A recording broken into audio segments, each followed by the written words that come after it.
അഗ്നിസാക്ഷി ഭാഗം 23. വിശ്വൻ വണ്ടിയിൽ നിന്നിറങ്ങി. ഒപ്പം 2-3 പേരും ഉണ്ടായിരുന്നു. എവിടേക്കാടാ ഈ രാത്രി, അതും ഈ പെണ്ണിനെയും കൊണ്ട്? വീണയെ വശ്യമായി നോക്കിക്കൊണ്ട് അവൻ ചോദിച്ചു. അത് കണ്ട് വല്ലായ്മയോടെ അവൾ തിരിഞ്ഞു നിന്നു. നിനക്കിപ്പോൾ എന്താ വേണ്ടത്? കാശിനാഥൻ ചോദിച്ചു. ഒന്നും വേണ്ട, നീ എനിക്കും എൻ്റെ അച്ഛനെതിരെ കേസ് കൊടുക്കും അല്ലടാ എന്ന് പറഞ്ഞുകൊണ്ട് ദേഷ്യത്തോടെ അവൻ്റെ നേരെ ചാടി വന്ന് കാലുയർത്തി അവൻ്റെ നെഞ്ചിൽ ചവിട്ടി. പെട്ടെന്നുള്ള ആക്രമണത്തിൽ അവനൊന്ന് പകച്ച് നിലത്തേക്ക് വീണു. വീണ ഒന്ന് ഭയന്നു. കാശിയേട്ടാ, അവൾ ഓടിച്ചെന്ന് അവനെ പിടിച്ചെഴുന്നേൽപ്പിച്ചു. വിശ്വ, വേണ്ട, നിനക്ക് എന്തെങ്കിലും ചോദിക്കാനോ പറയാനുണ്ടെങ്കിൽ അതിനുള്ള സന്ദർഭം ഇതല്ല. മര്യാദയ്ക്ക് പോ. എനിക്കിപ്പോൾ വേറൊരു അത്യാവശ്യമുണ്ട്, ഞങ്ങൾക്ക് പോകണം. വെറുതെ പ്രശ്നം ഉണ്ടാക്കാൻ വന്നാൽ അറിയാലോ നിനക്ക് തന്നെ. മര്യാദയ്ക്ക് നീ പോവില്ല, അതുകൊണ്ട് പോ. അതും പറഞ്ഞ് അവൻ വീണയെ നോക്കി. വീണ, വാ, വന്ന് വണ്ടി കയറ്. അതും പറഞ്ഞ് അവൻ വണ്ടിയെടുത്ത് നേരെ വെച്ച് അതിൽ കയറി. ഭീതിയോടെ അവരെ നോക്കിയ ശേഷം അവൾ അവൻ്റെ അരികിലേക്ക് ചെന്നു. വിശ്വം വന്ന് അവളുടെ കയ്യിൽ പിടിച്ചു. അങ്ങനെ അങ്ങ് പോകാൻ വരട്ടെ, ഇതാണോ എൻ്റെ ഭാവി ഏടത്തിയമ്മ? അവൻ അവളെ നോക്കി വഷളം ചിരിച്ചുകൊണ്ട് ചോദിച്ചു. അത് കണ്ട് കാശിക്ക് ദേഷ്യം വന്നു. വിശ്വ, അവളോട് നമ്മൾ തമ്മിലുള്ള പ്രശ്നത്തിൽ അവളെ ഇടപെടുത്തേണ്ട കാര്യമില്ല, അവൻ ദേഷ്യത്തോട് പറഞ്ഞു. ഓ, ഇവളെ തട്ടപ്പോൾ നിനക്ക് പൊള്ളിയോ? അങ്ങനെങ്കിൽ ഇവളെ ഞാൻ നിങ്ങൾ സ്വന്തമാക്കിയാലോ? അത് പറഞ്ഞതും വീണ ഞെട്ടി. കാശിനാഥൻ ദേഷ്യത്തോടെ ചാടിയിറങ്ങി വന്ന് അവനെ ആഞ്ഞു ചവിട്ടി. അമ്മയും പെങ്ങളെയും തിരിച്ചറിയാത്ത നാറി, നിൻ്റെ വഷളത്താരവും കൊണ്ട് ഇവളുടെ അടുത്ത് വന്നാലുണ്ടല്ലോ. രുക്കുവിനോർത്ത് മാത്രമാണ് ഞാൻ എല്ലാം ക്ഷമിക്കുന്നത്, എന്ന് വെച്ച് എപ്പോഴും അതും ഉണ്ടായി എന്ന് വരില്ല. വീണേ, വാ, വന്ന് വണ്ടി കയറി, അവൻ പറഞ്ഞു. വിശ്വൻ ചാടി എഴുന്നേറ്റ് വന്ന് വീണയെ കയറി പിടിച്ചു. അങ്ങനെ ഇവളെയും കൊണ്ട് പോകാൻ ഞാൻ സമ്മതിക്കില്ലടാ. എന്നോട് ചെയ്തതിനുള്ള ശിക്ഷ നീ അനുഭവിക്കണം. നിൻ്റെ പെണ്ണിനെ ഞാൻ സ്വന്തമാക്കുന്നത് കണ്ണു നിറച്ച് കണ്ടോ നീ? വിശ്വൻ അത് പറഞ്ഞു. ഡാ എന്ന് അലറിക്കൊണ്ട് കാശി അവൻ്റെ നേരെ പാഞ്ഞതും പിന്നിൽ നിന്ന് ആരോ വടികൊണ്ട് അവൻ്റെ തലയിൽ ശക്തമായി അടിച്ചു. അവൻ ഉറക്കെ നിലവിളിച്ചു. എല്ലാം കണ്ട് വീണ പേടിച്ച് കരഞ്ഞു. അയ്യോ വേണ്ട കാശിയേട്ടാ, അവൾ അവനെ നോക്കി അലറിക്കരഞ്ഞു. വിശ്വൻ അത് കണ്ട് വെറിയോട് പൊട്ടിച്ചിരിച്ചു. നീ അലറി പിടിച്ചിട്ട് ഒരു കാര്യമില്ലടി, അവൻ നിന്നെ രക്ഷിക്കാൻ വരില്ല. ഇന്ന് രാത്രി നീ എനിക്കുള്ളതാ, അവൻ ആവേശത്തോട് പറഞ്ഞു. വീണ ഭയത്തോടെ അവനെ നോക്കി. വിശ്വ, വേണ്ട, അവളൊരു പാവമാണ്, അവളെ ഒന്നും ചെയ്യരുത്. തല പൊത്തിപ്പിടിച്ചുകൊണ്ട് അവശതയോടെ കാശി പറഞ്ഞതും വിശ്വൻ്റെ കൂട്ടാളികൾ മൂവരും വടിയുമായി അവന് ചുറ്റും കൂടി നിന്ന് അവനെ തല്ലി. അടിയേറ്റ് അവൻ താഴെ വീണു. ബോധം മറിയുന്ന അവനെ നോക്കി അലറിക്കറിഞ്ഞ വീണയെയും പിടിച്ചു വലിച്ചുകൊണ്ട് വിശ്വൻ അടുത്തുള്ള കുറ്റിക്കാട്ടിലേക്ക് നടന്നു. എന്നെ ഒന്നും ചെയ്യില്ലേ, കൈകൂപ്പിക്കൊണ്ട് അവൾ യാചിച്ചു. അത് കണ്ട് ഒരു രാക്ഷസനെ പോലെ അവൻ പൊട്ടിച്ചിരിച്ചു. പിന്നെ ഒറ്റ വിളിക്ക് അവളുടെ വസ്ത്രം വലിച്ചെടുത്ത് ദൂരേക്ക് വലിച്ചെറിഞ്ഞു. വന്യമായ ആവേശത്തോടെ അവൻ അവളിലേക്ക് പടർന്നു കയറി. അവൻ്റെ ബലിഷ്ഠമായ കരങ്ങൾക്കും ശക്തിക്കും മുന്നിൽ അവൾ നിസ്സഹായിയായി കരഞ്ഞു. ഒടുവിൽ വേദനയോടെ അലറിക്കരവെ കിതച്ചുകൊണ്ട് അവളിൽ നിന്ന് അടർന്നു മാറി. തളർന്നു കിടന്ന് വിതുമ്പുന്ന അവളെ പുച്ഛത്തോടെ നോക്കി ചിറകുകൂട്ടി.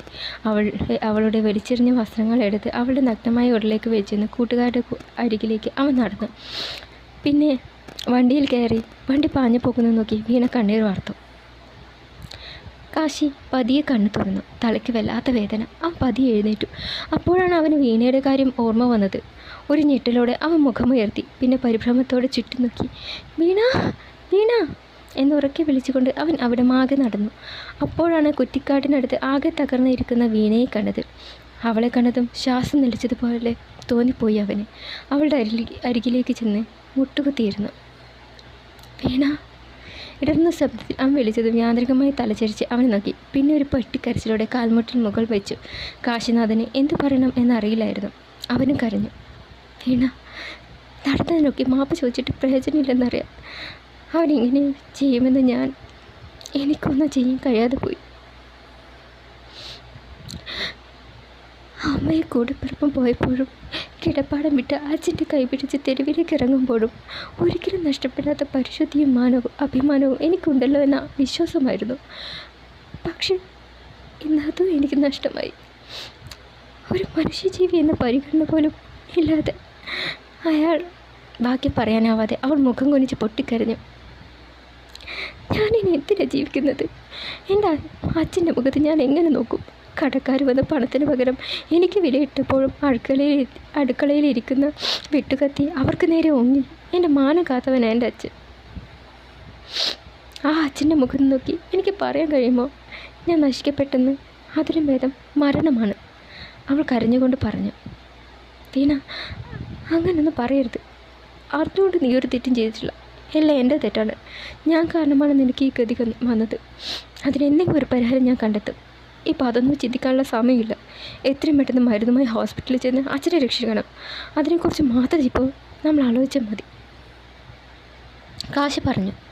അപ്പോഴാണ് അവളും അത് ഓർത്തത്. നീ വാ. അവൻ അവളെ പിടിച്ച് എഴുന്നേൽപ്പിച്ചു. ഇരുവരും വണ്ടിക്കരികിലേക്ക് നടന്നു. മരുന്നും വാങ്ങി ഇരുവരും ആശുപത്രിയിലെത്തി. 102 നമ്പർ മുറിക്ക് മുന്നിലെത്തിയതും ഇരുവരും നിന്നു. വാതിൽ തുറന്നു കിടക്കുന്നു. അകത്ത് ഡോക്ടറും നഴ്സുമാരും ഉണ്ട്. അച്ഛൻ്റെ പൾസ് ചെക്ക് ചെയ്ത് ഡോക്ടർ നിരാശയോടെ മുഖം കുനിച്ചത് കണ്ട് ഇരുവർക്കും എന്തോ പന്തിക്കേട് തോന്നി. ഡോക്ടർ പുറത്തേക്ക് നടന്നതും കാശി അദ്ദേഹത്തിൻ്റെ അരികിലേക്ക് വന്നു. സർ, അദ്ദേഹം സോറി. ഡോക്ടർ വിഷമത്തോടെ അതും പറഞ്ഞ് നടന്നു. വീണ നെച്ചിത്തെരിച്ച് നിന്നുപോയി. അവളുടെ കയ്യിൽ നിന്നും മരുന്നുകൾ താഴേക്ക് വീണു. അച്ഛാ എന്ന് അലറി വിളിച്ചുകൊണ്ട് അവൾ ഓടിച്ചെന്നു. അച്ഛ, എന്നെ തടിച്ചാക്കി പോവല്ലേ അച്ഛ. അച്ഛൻ കൂടി പോയാൽ എനിക്ക് ആരാ ഉള്ളത്? അവൾ പൊട്ടിക്കരഞ്ഞുകൊണ്ട് ചോദിച്ചു. കാശിനാഥൻ എന്ത് ചെയ്യണം എന്നറിയാതെ നിന്ന്. കുട്ടി കരയാതെ. നഴ്സിൽ ഒരാൾ വന്ന് അവളെ പിടിച്ചു മാറ്റി. കാശി എന്തോ ആലോചിച്ച് പിന്നെ മാറി നിന്ന് ആരെയൊക്കെയോ ഫോൺ വിളിച്ചു. അച്ഛൻ്റെ ചിതയാളുന്നത് നോക്കി വീണ പൊട്ടിക്കരഞ്ഞു.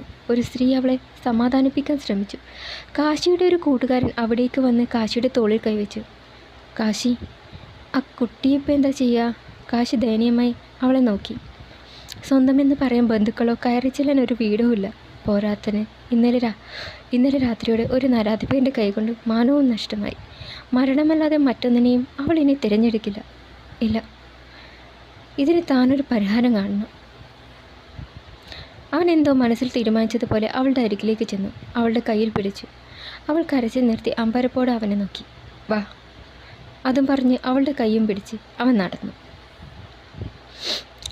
വീട്ടുമുറ്റത്ത് വണ്ടി നിർത്തി കാശി തലചരിച്ച് വീണയെ നോക്കി. ഇറങ്ങ, അവൻ പറഞ്ഞു. അവൾ വണ്ടിയിൽ നിന്ന് ഇറങ്ങി അമ്പരപ്പോടെ ചുറ്റും നോക്കി. ഓടുമീഞ്ഞ മനോഹരമായ വലിയ വീട്. എൻ്റെ വീടാണിത്, അവൻ പറഞ്ഞു. ശബ്ദം കേട്ട് യശോദയും രോഹിണിയും വരാന്തയിലേക്ക് വന്നു. കാശിയോടൊപ്പം ഒരു പെണ്ണിനെ കണ്ട് ഇരുവരുടെയും നെറ്റി ചൊളിഞ്ഞു. ഏതാടാ ഈ പെണ്ണ്? യശോദ ചോദിച്ചു. ഇത് വീണ. ഇവളെ ഞാൻ വിവാഹം കഴിക്കാൻ തീരുമാനിച്ചു. അവൻ പറഞ്ഞത് കേട്ട് ഞെട്ടലോടെ അവർ അവനെ നോക്കി. അവൻ പറഞ്ഞത് കേട്ട് വീണ ഞെട്ടലോടെ അവനെ നോക്കി. യശോദയും രോഹിണിയും അമ്പരപ്പോടെ പരസ്പരം നോക്കി. എന്ത്? നീ എന്തൊക്കെയാ പറയുന്നത്? ഊരും പേരും അറിയാത്ത ഒരുത്തിയെ പിടിച്ചു കൊണ്ടുവന്ന് ഇവളെ വിവാഹം കഴിക്കാൻ പോവുകയാണെന്ന് പറഞ്ഞാൽ എങ്ങനെ ശരിയാകും? യശോദ ദേഷ്യത്തോട് ചോദിച്ചു. ഇതിൽ ശരിയും തെറ്റൊന്നും ഞാൻ നോക്കുന്നില്ല. അമ്മ സമ്മതിച്ചില്ല എങ്കിലും ഇവളെ കൈവിടാൻ എനിക്ക് കഴിയില്ല. ആരെതിർത്താലും ഞാൻ ഇവളെയൊക്കെ വിവാഹം കഴിക്കും. ഇതെൻ്റെ തീരുമാനമാണ്, കാശിനാഥൻ കടുത്ത സ്വരത്തിൽ പറഞ്ഞു. യശോദ ഒന്ന് ഞെട്ടി. എന്തോ പറയാൻ വന്നതും രോഹിണി അവരെ തടഞ്ഞു. നീ ഇങ്ങോട്ട് വന്നേ, ഞാനൊന്ന് പറയട്ടെ. ഇരുവരും അകത്തേക്ക് മാറി നിന്നു. എന്തിനാ തടഞ്ഞത്? ഇപ്പം തന്നെ രണ്ടിനെയും ഞാൻ ഇറക്കി വിട്ടേനെ. എന്തിന്? അവൻ എന്ത് തെറ്റാടി ചെയ്തത്? ഒരു പെണ്ണിനെ സ്നേഹിച്ചു, സമയമായപ്പോൾ അതിനെ വിളിച്ചുകൊണ്ട് വന്നു. ഇതിലിത്ര ശോഭിക്കാൻ എന്തിരിക്കുന്നു? എന്തായാലും നാളെ അവൻ്റെ ജീവിതത്തിലേക്ക് ഒരു പെണ്ണ് വരേണ്ടത് തന്നെയല്ലേ. നാട് നീളെ പെണ്ണ് കണ്ട് ചായയും കുടിച്ച് നടക്കുന്നതിന് നല്ലതല്ലേ ഇത്? ആ കൊച്ചിനെ കണ്ടിട്ടാണെങ്കിൽ ഒരു പാവമാണെന്ന് തോന്നുന്നു. എന്നാൽ എഴുത്തി ആരെ എന്താണെന്നറിയാതെ എങ്ങനെയാ പെണ്ണിനെ? ഒന്നും നോക്കാതെ കാശി തെറ്റായ ഒരു തീരുമാനമൊന്നും എടുക്കില്ലെന്ന് നിനക്കറിയില്ലേ? മുഖം കറുപ്പിക്കാതെ നീ ചെന്ന് ആരതി ഒഴിഞ്ഞ് അവരെ സ്വീകരിക്കും, രോഹിണി പറഞ്ഞു. യശോദ വെല്ലായ്മയോടെ ഒന്ന് ആലോചിച്ചു.